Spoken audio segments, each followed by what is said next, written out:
देखिए, अभी-अभी एक सनसनीखेज खुलासा है और ये ऑफ़िशियल है, ये मेन स्ट्रीम मीडिया में आ चुका है और मेरा जो हमेशा से अंदेशा था, जो मैं हमेशा से सालों से कहते आ रहा हूँ, आज मुझे बड़ी खुशी हो रही है आपसे ये शेयर करते हुए, ये सच हुआ है और ये सच एक बहुत ही अ, बड़े लेवल पे स उभर के आया है।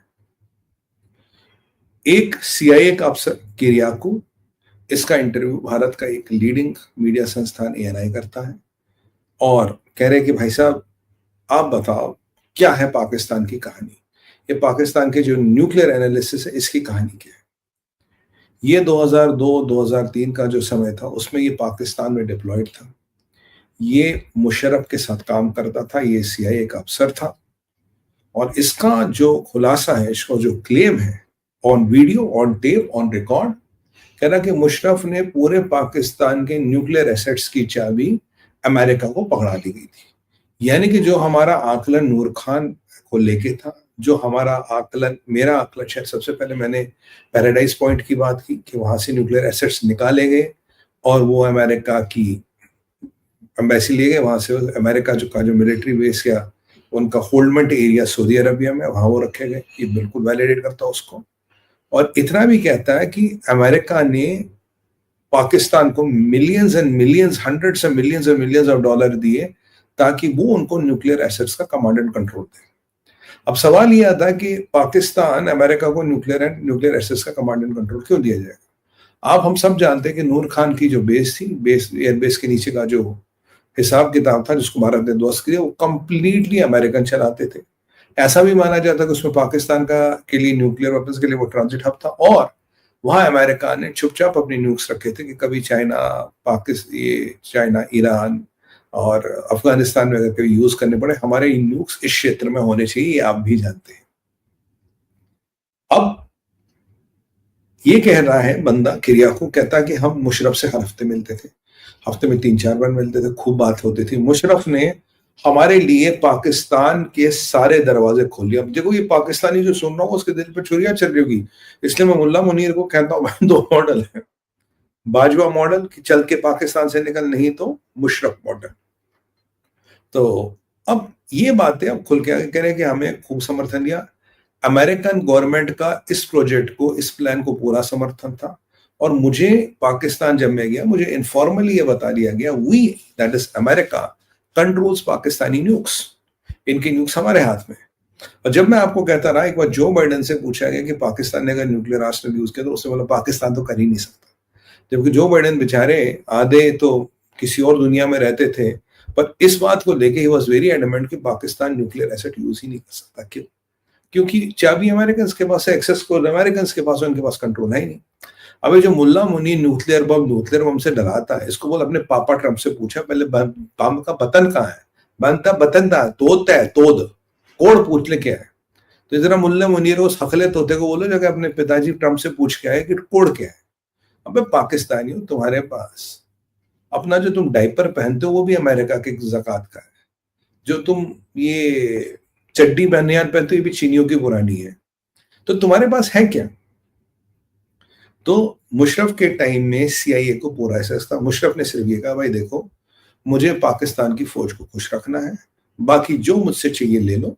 और वो एक इंडिकेट भी कर रहे, कह रहे मुशर्रफ के भी कुछ ऐसे लोग थे जिनको हमें टेक केयर करना पड़ता था, उसके अपने लोग थे जिनके थ्रू वो डीलिंग करता था। मतलब मेरा क्या होगा भाई, मतलब मियाँ मुशर्रफ कहते थे मेरा क्या होगा, हमें क्या मिलेगा, तो वो सीआईए उनकी व्यवस्था कर देती थी और पूरा पूरा वो फर्स्ट क्लास रहते थे।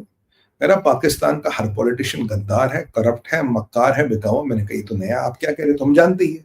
पाकिस्तान का हर पॉलिटिशियन, मतलब गलीज से भी गलीज जो वर्ड है उसके लिए यूज कर सकते हैं। एक इंटरेस्टिंग बात ये कहता है कि जो काउंटर टेररिज्म वगैरह था, अलकायदा वगैरह जिससे सो कॉल्ड वहां लड़ रहे थे, तो कहता भाई पाकिस्तानियों का अलकायदा में कोई इंटरेस्ट नहीं था। पाकिस्तान हमें पेरिफेरी में दिखाता था, हम anti what you call this, हम आपके साथ हैं, what you call this, anti ये जो काउंटर टेररिज्म मेजर्स में आपके साथ, हम आपके साथ जी से जान लगा देंगे, सब कुछ पाकिस्तान कहता था। पर पाकिस्तान अंदर खाने अलकायदा व इनकादा गई भाड़ में, पाकिस्तान की मिलिट्री का वो बिल्कुल क्लियर कहता, पाकिस्तान की मिलिट्री का एक ही ऑब्सेशन है, वो है हिंदुस्तान। मतलब जन्नत हमारे रास्तों जाना है, क्योंकि हिंदुओं से मरोगे के हाथों मरोगे तभी तो जन्नत मिलेगी ना। मुसलमान के हाथों मरोगे जन्नत तो मिलनी नहीं। ईमान तकवा जहाद फी सभी अल्लाह, यानी कि जहाद के लिए ही हम बने और खुदा के नाम पे जहाद करेंगे। ये पाकिस्तान की मिलिट्री का मोटिव है। उसके लिए काफिरों के हाथों मरना जरूरी है। अब भाई अफगानी काफिर तो है नहीं, हम हैं, हम मारेंगे और तुम जन्नत जाओगे। तो ये एक प्रकरण इनका चलता रहा। दूसरी बात कहना कि उसने कहा यार मेरे को मिलिट्री को खुश रखना है, तो माल टाल देते रहो, एड वेड देते रहो। पाकिस्तान के लोग को ये लगे अमेरिका हमारा दोस्त है, जिसको ठोकना है पाकिस्तान में ठोक दो, बस थोड़ा इंटरवल देना, एक एक करके अलकायदा का जिस जो भी यहाँ था एक एक को हम बेच देंगे, एक एक को। बट भाई हीरा मंडी है, दाम चाहिए। हीरा नोट उड़ाओ, तमाश देखो। पाकिस्तान की कहानी है, नोट उठाओ, मुजरा देखो। मुजरा तो होता है ना पाकिस्तान में, मुजरा होता है, बिकता है, हर चीज बिकती है। अब मैं इसका आपके खुलासे करूंगा। तो फिर कह रहा ये जो पार्लियामेंट अटैक हुआ, जो मुंबई का अटैक हुआ, तो हम वॉशिंगटन में उम्मीद करके बैठी थी सीआईए और America India will retaliate. India ने कुछ किया ही नहीं। जो मुंबई अटैक हुआ उसको लेके ये था यार हम बहुत जबरदस्त रिटेलिएशन करने वाले, हम तैयार थे, पर इन्होंने कुछ रिटेलिएट किया ही नहीं। कह रहा न्यूक्लियर की जहां तक बात थी, न्यूक्लियर तो हमारे कंट्रोल में ही थे, तो अगर आप रिटेलिएट कर भी लेते तो क्या फर्क पड़ता। तब श्रीमान डॉक्टर मनमोहन सिंह जी ने कहा अगर पाकिस्तान को ठोकेंगे तो हमें वापस ठोकेंगे, तो इसका कोई फायदा नहीं होगा, इसलिए करते ही। कह रहा जब भारत ने कुछ नहीं किया तो हमारे सीआईए में इसको बोला गया स्ट्रेटेजिक पेशेंस। क्या गजब, स्ट्रेटेजिक पेशेंस। और कह रहा वॉशिंगटन में तारीफें होने लगी, यार भारत ने क्या स्ट्रेटेजिक पेशेंस दिखाई, मतलब न करने के काम को उन्होंने एक शुगर कोटेड वर्ड दे दिया, स्ट्रेटेजिक पेशेंस। जैसे ऑर्गेनाइज करप्शन को लॉबिंग कहते हैं, वैसे स्ट्रेटेजिक पेशेंस, स्ट्रेटेजिक पेशेंस। मन ही मन हंस रहे थे कि घंटा कुछ तो करो, हम तो ये न्यूक्लियर उक्लियर क्या करेंगे, साले जहरी बटन तो हमारे पास में है। तो अगर ये बात सीआईए को पता, तो मुझे लगता है रॉ को भी पता होगी। अगर रॉ को पता थी तो तब की मनमोहन सिंह सरकार को भी पता होगी। तो कांग्रेस ने चूज किया कुछ नहीं करना है, अरे तो अपने ही भाई है पाकिस्तानी, क्या इनको मार के करेंगे। तो कह रहा हम तो तैयार थे। फिर पूछा जाता जी अब भारत ने रिटेलिएट किया तो अब कैसे हुआ। उसने कहा यार अब हवा सिस्टम बदल गया, भारत की एक पेशेंस लेवल है, पेशेंस लेवल के ऊपर भारत ने कर दिया। अब देखिए मोदी जी को पता है कि पाकिस्तान के न्यूक्लियर बटन का हाथ पाकिस्तान के पास है ही नहीं, तो इनसे डरना क्या, इनको तो जाके ठोक दो सालों को, जो ऑपरेशन सिंदूर में किया वही किया, और फिर बकवास करेंगे, फिर ठोकेंगे, फिर बोलेंगे, फिर ठोकेंगे। तो ये कहानी चलती रही।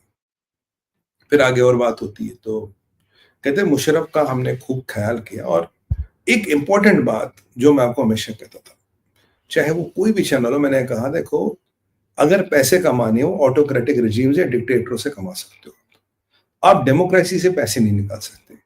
और अगर आप देखिए डोनाल्ड ट्रंप के सारे निशाने पे जो लोग हैं वो ऑटोक्रेसीज है, वो वन मैन शो है, या वो कम्युनिस्ट कंट्रीज है। ये डेमोक्रेसीज पे हाथ पैर ही नहीं मारता, जिसने कनाडा को गाली गलौज करके भगा दिया, वो आपने देखा होगा प्रकरण। पर ये ऑटोक्रेटीज पे क्यों हाथ मारता, तो इसका भी जवाब मिल गया आपको। इसका जवाब आपको मिल गया कि भाई कोट अनकोट ये सीआईए का अफसर किरियाकू कहता, बड़ा सीनियर अफसर था ये, पाकिस्तान में पोस्टेड रहा कई साल तक, कहता भाई सीआईए लव्स डिक्टेटर्स। क्यों, डिक्टेटर्स को पब्लिक इमेज की फर्क ही नहीं पता, घंटा फर्क नहीं पड़ता उन्हें, कुछ भी पब्लिक सोचती रहे, हम तो वही करेंगे जो हमें सूट करेगा। इनकी डिक्टेटर के साथ काम करना आसान है। इसीलिए ट्रंप को फेल्ड फील्ड मार्शल फटा हुआ मुनीर बड़ा पसंद है। क्यों, क्योंकि वहां शाबाश फिर भी कोई भाई सरकार वरकार है, इलेक्शन है। यहाँ तो कुछ नहीं, यहाँ तो माशाल्लाह मतलब डिक्टेटर बनेगा जो फिर ज़ियाउल हक वाला काम कराएंगे, मुशर्रफ वाला काम कराएंगे। इसीलिए मैं मुल्ला मुनीर से कहता हूँ भाग बाजवा वाला मॉडल पकड़ ले, नहीं तो मुशर्रफ वाला मॉडल तो तुझे पता ये कहाँ ले जाता है। एनीवे चलो मुशर्रफ ही बनना है तो कोई बात नहीं। वैसे मुनीर कह रहा था मुझे शहादत चाहिए, तो शहादत की व्यवस्था तो हम काफिर ही करेंगे ना भाई, शहादत की व्यवस्था तो अफगानी नहीं करेंगे, शहादत की व्यवस्था हम तुम्हारी कर देंगे, पूरी पूरी व्यवस्था कर देंगे, टेंशन। तो फिर एक बात आई बड़ी इंपॉर्टेंट चीज, तो बोला वी लव डिक्टेटर्स वाला मसला भी खत्म हो गया। अब की बार क्यों किया, कह रहा क्योंकि भारत की पेशेंस की हद थी, सरकार बदल गई, मोदी में दम था, मोदी ने जाके ठोक दिया पाकिस्तान को। पाकिस्तान कुछ नहीं कर पाया क्योंकि पाकिस्तान के न्यूक्लियर एसेट्स उसके पास है ही नहीं, कमांड ही नहीं उनके पास। फिर जो नूर खान में हुआ तो उसमें अमेरिका भी हिल गया। उसके आगे बात चलती, कहता जी अब एक बात बताओ, आपको डिक्टेटर्स पसंद है, सब ठीक है,